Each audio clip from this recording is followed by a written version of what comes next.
Salut les amis, mesdames et messieurs, bonsoir. J'espère que vous allez bien. On va tout simplement débriefer ce week-end européen pour parler des grands matchs qu'on a eu en Espagne, en Italie, en Angleterre, en France, comme d'habitude. Voilà, restez avec moi, on va tout débriefer.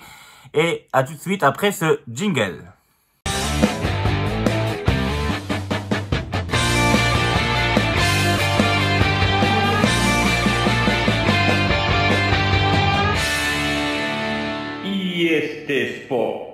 Alors, bonsoir les amis pour ceux qui m'ont suivi depuis très longtemps. Vous savez très bien que j'aime bien débriefer les matchs les plus importants en Europe et même aussi en Afrique, au Maghreb, partout.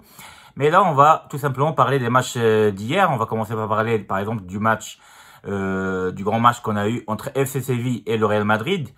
Et ce match-là, on a vu que Zinedine Zidane tout simplement a bien sauvé sa peau parce qu'on sait très bien qu'il avait perdu contre le Shakhtar Donetsk 2-0 en Ligue des Champions. Et franchement, il a du mal, franchement, depuis un moment donné, même en Liga, parce qu'il avait perdu le dernier match contre Alaves. Et donc, il perd contre les petites équipes. C'est vrai qu'il a gagné contre les grandes équipes comme l'Inter Milan, Mönchengladbach, etc. Mais contre les petites équipes, il a du mal. Donc, Zinedine Zidane, il était un petit peu sous les regards des gens et peut-être que on pensait qu'il allait partir. Mais finalement, hier, ils ont réussi à gagner contre FC Séville 1-0. Real Madrid a sauvé sa peau. Et même dans le classement de la Liga espagnole, elle est un petit peu maintenant dans le haut du classement. Donc, ce qui fait que ce match-là, il était franchement moyen. Techniquement parlant, moi, j'ai trouvé qu'il était moyen. Madrid a dominé un petit peu la première mi-temps.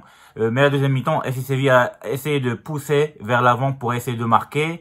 Avec la rentrée de Nesseri, avec même de Idrissi, le Marocain aussi. Rakitic l'a fait un match moyen. Bono, c'est à cause de lui, franchement, c'est Real Madrid qui a réussi à marquer le but où Vinicius Junior, il touche la balle un petit peu, il la dévie. Mais la faute de main de Bono qui fait que la balle, elle rentre et Madrid réussit à marquer le but. J'ai pas envie de mettre en cause Bono tout le temps parce que en première mi-temps, il a bien joué, il a sauvé FC Séville sur plusieurs tirs, notamment de Benzema, etc. Il était bon, mais il a fait une erreur qui paye cash et qui fait perdre FC Séville ce match-là, alors qu'ils auraient pu avoir ou espérer d'avoir un match nul par exemple contre Real Madrid. Sachant que FC Séville a joué aussi pour les premières, on va dire, places du classement de la Liga espagnole. Mais voilà, donc Madrid a réussi à gagner ce match-là. Bravo aux Madrilènes, bravo à Zinedine Zidane qui a réussi à gagner ce match qui était très important. C'est parce que après le Classico contre Barcelone, il a réussi à gagner aussi un match important contre FC Séville. Maintenant, voilà, ils ont 20 points Madrid et donc ils peuvent espérer encore de gagner la Liga. Rien n'est fini. C'est vrai qu'il manquait encore Ramos et on le voyait en défense qu'il y a quand même ce manque-là. Voilà, donc Madrid, c'est bien. Maintenant, il faut qu'il gagne le dernier match contre Mönchengladbach en Ligue des Champions pour pouvoir voilà, rester dans le sommet. Et comme ça, Zidane, il sera sauvé tranquillement. Et voilà. Sinon, il y avait aussi Barça contre Cadiz et ça se jouait à l'extérieur à Cadiz. Et là, malheureusement, Barcelone est tombé encore une fois contre une petite équipe. Ce qui n'est pas franchement normal parce que Barcelone fait un parcours sans faute en Ligue des Champions, 5 matchs, 5 victoires, 15 points. Et c'est vrai que c'est des petites équipes, Varos, etc. À part le match qu'ils ont fait contre la Juventus, et d'ailleurs la Juventus, il manquait Ronaldo, etc. C'était pratiquement l'équipe bis. Barça gagne que des petits matchs. Et même contre les petites équipes, elle a du mal en Liga espagnole. Alors qu'ils ont perdu contre l'Atlético Madrid aussi. Et là, maintenant, ils ont que 14 points. Avec un match en retard, ils peuvent espérer avoir 17 points. Sachant que l'Atlético Madrid, elle a 26 points avec un match en retard. Ils sont très loin maintenant d'aller Barcelone en Liga espagnole. Ils sont mal embarqués. Et franchement, Koeman, moi, je trouve franchement tout simplement mauvais. Donc, Koeman, pour moi, il est mauvais. Il fait pas les bons choix. Je comprends pas pourquoi il fait pas jouer Pjanic, par exemple, au milieu de terrain. Il a un très bon joueur au milieu de terrain. Il fait toujours jouer Busquets tout le temps. Je comprends pas pourquoi.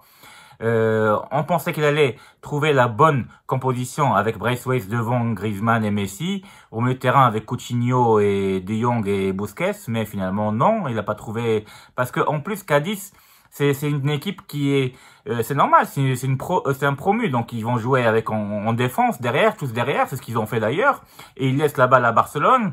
En plus, ils ont marqué dès le début du match, donc après, ils avaient rien à perdre. Pour eux, un match nul, c'est suffisant. Et finalement, ils réussissent même carrément à faire la surprise et gagner le match et gagner 2-1. Et ils jouent tous en défense. Et le Barça a du mal. Messi, c'est vrai qu'il a fait un bon match. C'était pas terrible, c'était pas mal, on va dire, pas mal, mais c'était pas. Il aurait pas pu faire autre chose parce que les autres, ils étaient tous en défense. Et il faut que l'équipe de Barça essaie de trouver la solution quand ils jouent contre des équipes qui sont très défensives comme ça. Voilà, donc c'est ce qui se passe en Espagne, c'est ça, c'est que l'Atlético a gagné encore 2-0, l'FC Séville a perdu contre Real Madrid 1-0 et Barcelone a perdu contre Cadiz 2-1. Voilà, donc l'Atlético Madrid est toujours première et on va voir qu'est-ce qui va se passer plus tard. En Italie, on a vu hier Achraf Hakimi, le Marocain, il a fait un super match, un match exceptionnel entre Inter Milan et Bologne. Il a marqué 2 buts comme un attaquant avec son pied gauche en plus, alors que c'est un arrière droit. Le mec, il est phénoménal. Franchement, bravo à lui. C'est notre fierté à tous les Marocains. Voilà, l'Inter Milan, ça lui a permis d'être deuxième juste après. Là, c'est Milan qui va jouer ce soir.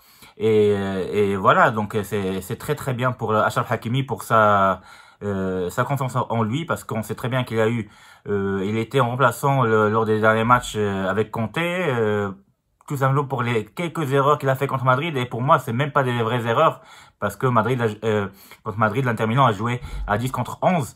Donc voilà, donc on va voir qu'est-ce qu'il va faire Achraf Hakimi encore plus tard, parce que franchement, ce joueur-là est tout simplement phénoménal. Dans l'autre match, le derby de Turin, il y avait la Juventus contre Torino. C'est la Juventus qui a réussi à gagner 2-1. Voilà, grâce à Bonucci qui a marqué le deuxième but. Et voilà, donc la Juventus a réussi à être classée juste après l'Inter Milan, 3e. Et là, c'est Milan, elle est toujours devant, sans jouer, même avant de jouer, elle est toujours devant, elle est première.